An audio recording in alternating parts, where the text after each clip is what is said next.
Bangkok থেকে কম দূরত্বের কোথাও যেতে হলে কিন্তু সবার আগে আমাদের পাতায়ের কথাই মনে পড়ে। আসসালামু আলাইকুম এভরিওয়ান। আজ আমরা যাত্রা শুরু করেছি থাইল্যান্ডের রাজধানী ব্যাংকক থেকে সুন্দর সমুদ্র সৈকতের শহর পাতায়ের উদ্দেশ্যে, এবং আমরা আমাদের হোটেল থেকে এখন আমরা পাতায়াতে যাচ্ছি। এই যে এটা হচ্ছে ইস্টার্ন বাস টার্মিনাল। এই পাতায় যেতে হলে বাস টার্মিনাল থেকে টিকিট কেটে তারপর পাতায় যেতে হয়। তো আমরা আজকে পাতায় যাচ্ছি, তো আমরা এই কারণে বাস টার্মিনাল আসলাম। এই যে ভিয়েতনাম, ফোনম পেন, দেখো এগুলো আছে এখানে। ভিয়েতনাম, কম্বোডিয়া এগুলোর বাসও কিন্তু পাওয়া যায়। এই যে দেখুন, এইখান থেকে পাতায় সব বাস ছাড়ে, কম্বোডিয়ারও ছাড়ে, ভিয়েতনামেরও ছাড়ে।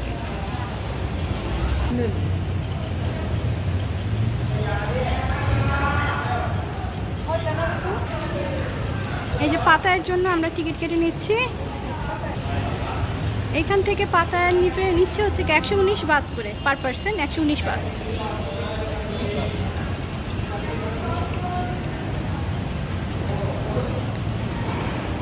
এই যে এটা হচ্ছে কি পুরো বাস টার্মিনালটা।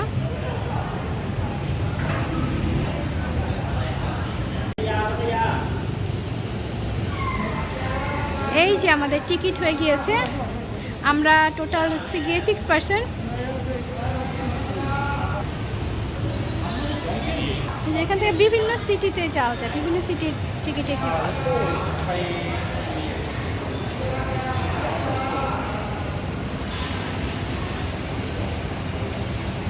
এই যে এটা হচ্ছে কি আমাদের টিকিট, আমাদের বাস নাম্বার হচ্ছে গিয়ে 4826। তো আমাদের এই যে এই বাসটা করে আমরা পাতায়াতে যাব। আর এটার বোর্ডিং হবে হচ্ছে গিয়ে 3:40-এ। ওরা এখানে মেনশন করে দিয়েছে যে 3:40-এ বোর্ডিং শুরু হবে। এই যেটা হচ্ছে গিয়ে পাতায়ার বাস স্টেশন। ব্যাংকক থেকে পাতায়ের দূরত্ব প্রায় 150 কিলোমিটার, আর বাসে যেতে সাধারণত 2 থেকে 3 ঘন্টা সময় লাগে, ট্রাফিকের উপর নির্ভর করে।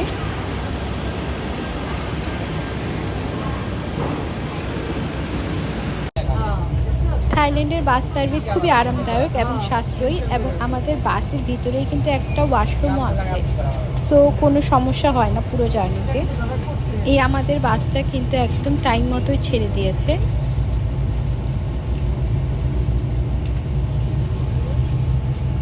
এই যে এই বাস স্টপে আমরা নামলাম, এখন এখান থেকে আমরা এই টুকটুকে করে যাব। আসো দেখি,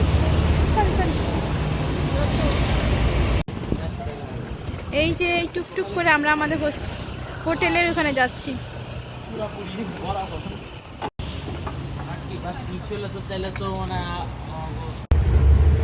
পাতায়াতে কিন্তু 3টা ভাগ করা, একটা হচ্ছে সাউথ পাতায়া, সেন্ট্রাল পাতায়া এবং নর্থ পাতায়া। আর আমাদের হোটেলটা হচ্ছে কি সেন্ট্রাল পাতায়াতে। তো এই যে আমরা চলে এসেছি, আমাদের হোটেলটা একদম বিচের কাছে, এবং বিচটাও কিন্তু একদম আমাদের হোটেল থেকে বিচটা পুরোই দেখা যায়। তো আমরা এখন হোটেলের কাছাকাছিই চলে আসছি। Okay, this is our room, here this is our bed, and these are our pillow, and here there is a little window,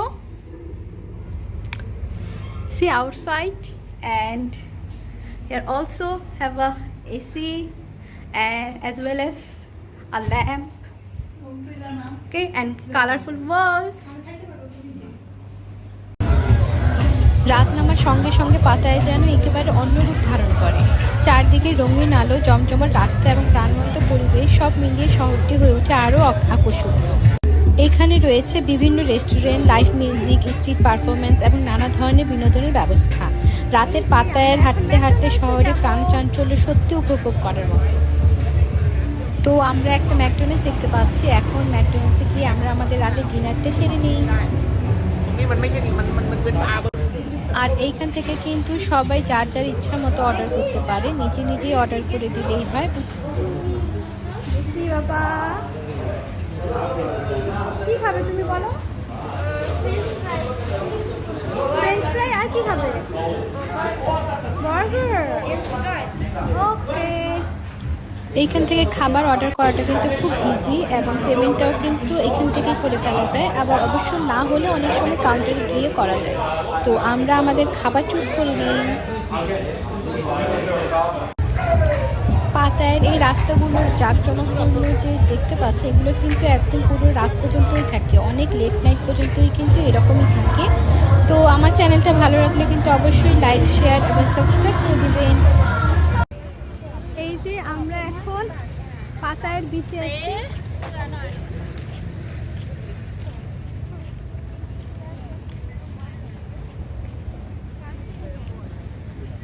এটা হচ্ছে কি পাতায়া বিচ।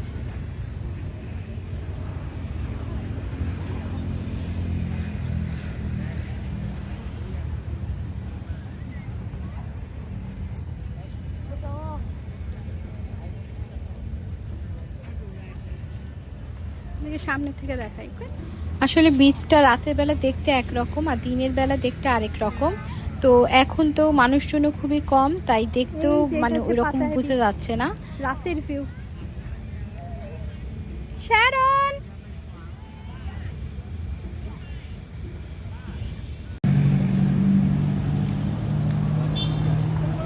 এটা হচ্ছে কি রাতের পাতায়া। এখন বাজে 12টা।